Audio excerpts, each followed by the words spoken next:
the 10th standard. Let us study science second today. Name of the chapter is heredity and evolution. Heredity म्हणजे काय तर अनुवंशिकता आणि evolution म्हणजे काय तर उत्क्रांती.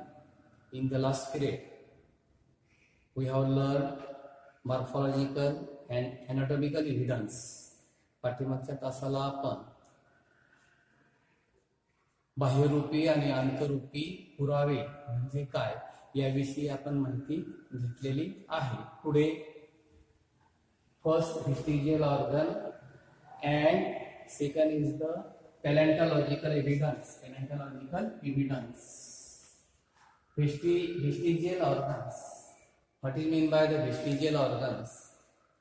Vestigial organ म्हणजे काय तर आपल्या शरीरामधील निरुपयोगी की ज्यांचा उपयोग नाही असे अवयव. व्हेस्टिजियल ऑर्गन म्हणजे त्याला मराठीमध्ये अवशेषांग असे म्हणतात. अवशेषांग म्हणजे काय आपल्या शरीरामध्ये आहे परंतु त्यांचं कार्य काहीच नाही. फॉर एक्झाम्पल घेतलं अपेंडिक्स, आंत्रपुच्छ, इयरपिना कानाचा बाहेरचा भाग, टेलबोन म्हणजे माकड हाड, विजडम टीथ म्हणजे अक्कलदाढ आणि बॉडी हेअर म्हणजे शरीरावरील केस हे आपल्याला निरुपयोगी आहे. That is called vestigial organ. What is mean by the vestigial organ and give the examples. Vestigial, or what do you mean by vestigial organs? Degenerated and or underdeveloped useless organs of organism is called vestigial organ. याचा मराठी अर्थ काय तो सजीवातील निरुपयोगी अवयवांना अवशेषांग असे म्हणतात. For example here appendix, earpina, tailbone, wisdom teeth, body hairs. Here the examples here. In living organism, मानवी सजीवामध्ये पाहिला आपण sudden development of new tissues or organs for living in changing environment is not possible. जर बदलणाऱ्या पर्यावरणामध्ये आपलं कोणतंही एखादी ऊती किंवा अवयव तयार होत नाही. इन्स्टेड त्याऐवजी काय होतं existing organs undergo gradually changes. Gradually changes म्हणजे काय तर क्रमाक्रमाने अस्तित्वात असलेल्याच अवयवामध्ये हळूहळू त्याचमध्ये बदल होतात. त्यासाठी बदल होतात की बदलणाऱ्या पर्यावरणामध्ये फॉर लिव्हिंग म्हणजे काय तर जगण्यासाठी आपल्या अवयवामध्ये हळूहळू बदल त्या ठिकाणी होत असतात. मोस्टली बहुतेक a special structure special organ in the body is useful under certain situations. एका विशिष्ट परिस्थितीमध्ये पाहिलं आपण तर आपल्या शरीरामध्ये जे अवयव आहेत ते अवयव उपयोगी आहेत. बट सेम स्ट्रक्चर म्हणजे तो स्ट्रक्चर फॉर एक्झाम्पल अपेंडिक्स तो स्ट्रक्चर फॉर एक्झाम्पल अपेंडिक्स हा जो अपेंडिक्स आहे same structure under different situations may become useless. दुसऱ्या परिस्थितीमध्ये आपण विचार केला दुसऱ्या प्राण्यामध्ये आपण विचार केला तर तोच अवयव जे आहे तो त्याला कसा आहे त्या ठिकाणी ते त्यांना युजलेस म्हणजे काय तर त्याला त्याचा उपयोग नाही. म्हणजे एकामध्ये त्याला अपेंडिक्सचा आपल्या शरीरामध्ये उपयोग नाही. दुसऱ्या प्राण्याच्या शरीरामध्ये गेला तर तो परिणाम शरीरामध्ये असणारे जे प्राणी आहे त्या प्राण्यामध्ये हा अपेंडिक्स त्यांना काय होतं त्या ठिकाणी उपयोगी आहे. Such a structure begin to degenerate under such a situation. अशा परिस्थितीमध्ये असे जे अवयव आहेत हे अवयव काय होतात की हे अवयव नाहीसे होण्यास त्यांची सुरुवात होते. बिगिन्स त्यांची नाहीसे होण्यास त्या ठिकाणी सुरुवात होते. It takes thousands of year for a structure to disappear. To disappear म्हणजे काय तर नाहीसे होण्यासाठी. हे अवयव नाहीसे होण्यासाठी लाखो हजारो वर्ष त्या ठिकाणी लागतात. Such organ though non functional in certain organisms. एका विशिष्ट सजीवांना जर पाहिलं तर हे जे ऑर्गन आहेत हे ऑर्गन कार्य करत नाही. It may become functional in other organisms. याचं जे फंक्शन आहे दुसऱ्या सजीवामध्ये हे उपयुक्त आहे, युजफुल आहे, कार्यान्वित होतं. Means that it is not vestigial in other organisms. म्हणजे जर एक अवयव जर एखाद्या शरीरामध्ये एक अवयव थोडं उपयोगी नसेल तर तोच अवयव दुसऱ्या प्राण्याच्या शरीरामध्ये काय आहे तो उपयोगी आहे. For example head appendix. Head appendix example appendix which is useless to human but is useful and fully functional. Fully functional म्हणजे काय तर कार्यक्षम पद्धतीने कार्यक्षम ऑर्गन इन रुमिनंट्स.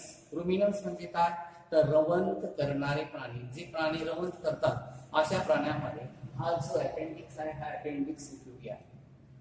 आपल्या शरीरामध्ये हा जरी उपयोगी नसला तरी रवंत करणारे प्राणी आहे म्हणजे गाय असेल, बैल असेल, ऑक्स, हे याच्यामध्ये काय ते उपयोगी आहे. Second example ear pinna. Second example here the ear pinna. Muscles of ear pinna which are useless to human. म्हणजे मानवी शरीरामध्ये या बाह्यतानाचा उपयोग नाही. But which are useful in monkey for moving ear pinna. Ear pinna म्हणजे काय तर हे जे कान आहे ते कान हलवण्यासाठी उपयोगी आहे. कान हलवण्यासाठी उपयोग आहे. म्हणजे एअरपेना आपल्यामध्ये काय आहे निरुपयोगी आहे, युजलेस आहे. तर उपयोगी कशामध्ये आहे तोच ear pinna in monkeys for moving ear pinna. Various vestigial organs like tailbone, coccyx, second wisdom teeth, body hairs. tailbone म्हणजे माकड हाड, wisdom teeth म्हणजे अक्कलदार, body hair म्हणजे शरीरावरील केस on the body of human beings. मानवी शरीरामधील हे सर्व अवयव कसे आहेत तर आपल्याला निरुपयोगी आहेत. All the vestigial organs. Second evidence, paleontological evidence. Paleontological evidence. What do you mean by paleontological evidence? And give the examples. First point here, the second point, paleontological evidence. What do you mean by the paleontological evidence? What is the fossil number of organisms get buried due to disasters like earthquake, volcano and flood etcetera. म्हणजे आपण जर पाहिलं तर काय हे fossil तयार होण्यासाठी, जीवाश्म तयार होण्यासाठी आपत्ती जी आहे जर पूर असेल, भूकंप असेल किंवा ज्वालामुखी असेल यांच्यामुळे काय झालेलं आहे तर बरेचसे जे प्राणी आहेत ते प्राणी जमिनीमध्ये गाडले गेले. रेमनंट्स अँड इम्प्रेशन. रेमनंट्स म्हणजे अवशेष आणि इम्प्रेशन म्हणजे ठसे of such organism remain preserved underground. म्हणजे जमिनीखाली हे जे ठसे आहेत हे ठसे आणि अवशेष हे सुरक्षित राहिले. These are called fossils. These are called fossils. त्याला काय म्हणतात त्या ठिकाणी फॉसिल्स असे म्हणतात. फॉसिल म्हणजे जीवाश्म. काय म्हणतात जीवाश्म असे त्याला म्हणतात. Second point here carbon dating method. आता carbon dating what you mean by carbon dating method. Carbon dating method म्हणजे काय तर सांगायचा उद्देश काय की कार्बन आपल्या शरीरामध्ये कार्बन आहे त्या कार्बनचं मोजमाप करून तो किती वर्षापूर्वी अस्तित्वात होतं ते काल गणना केली. काय केली जाते काल गणना केली जाते. कशाचा वापर केला जातो कार्बनचा वापर केला जातो. आपल्या शरीरामध्ये शरीर मृत झाल्यानंतर कार्बन जो आहे तो कार्बनच्या वरून त्याचा रेशो त्याच्यावरून तो जे सजीव आहे तो सजीव किती वर्षापूर्वी अस्तित्वात होतो त्याचं कालमापन त्या ठिकाणी केलं जातं. Carbon consumption of animals and plants stops after death. Since decaying process of C14 decking process of C14. C14 म्हणजे काय तर कार्बन 14 जो आहे हा कार्बन 14 वनस्पती आणि प्राणी ज्यावेळेस मृत पावल्यानंतर कार्बन कंजप्शन म्हणजे कार्बन ग्रहण थांबते आणि कार्बन ग्रहण थांबल्यानंतर मग काय होतं या ठिकाणी हा जो C14 आहे हा C14 ऱ्हास होण्यास त्या ठिकाणी सुरुवात होते. Here the ratio between C14 and C12 changes continuously as C12 non-radioactivity म्हणजे काय तर किरणोत्सार नाही आणि म्हणून यांचा जो गुणोत्तर आहे C14 आणि C12 हा सतत त्या ठिकाणी काय होतो बदलतो. द टाइम पास्ड सिन्स लागलेला कालावधी किती आहे तो the time passed since the death of plants and animals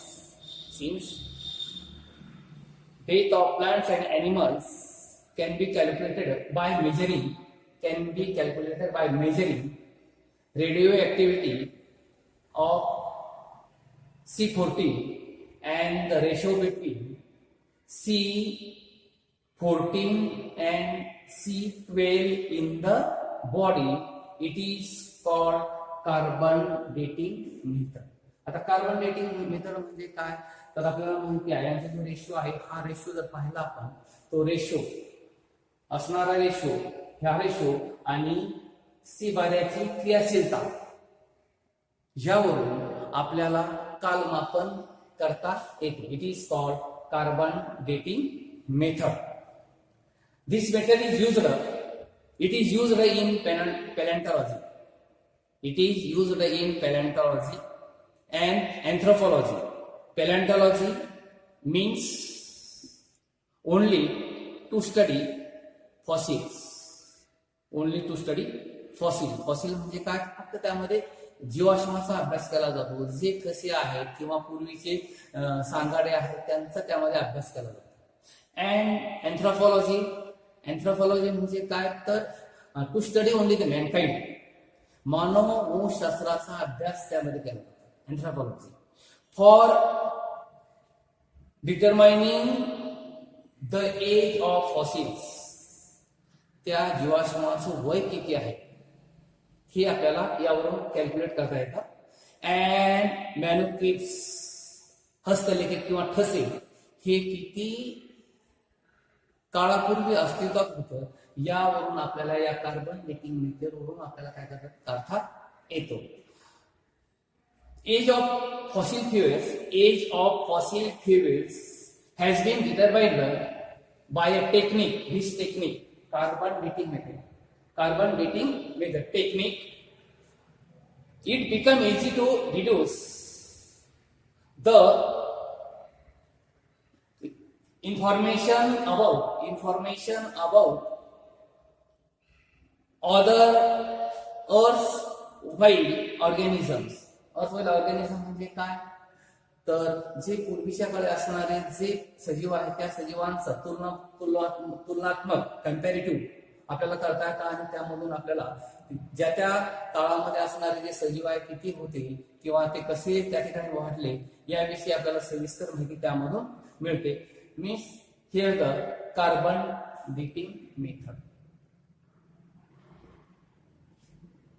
आता हे मुद्दे आहेत. हे दोन मुद्दे घरी चांगला अभ्यास करा. एकदा व्हिडिओ पहा, चांगला अभ्यास करा आणि तुमच्याच नोटबुक मध्ये वहीमध्ये what is mean by vestigial organ, give examples, what is mean by palaeontological evidence, what is mean by fossil fuels and carbon dating method.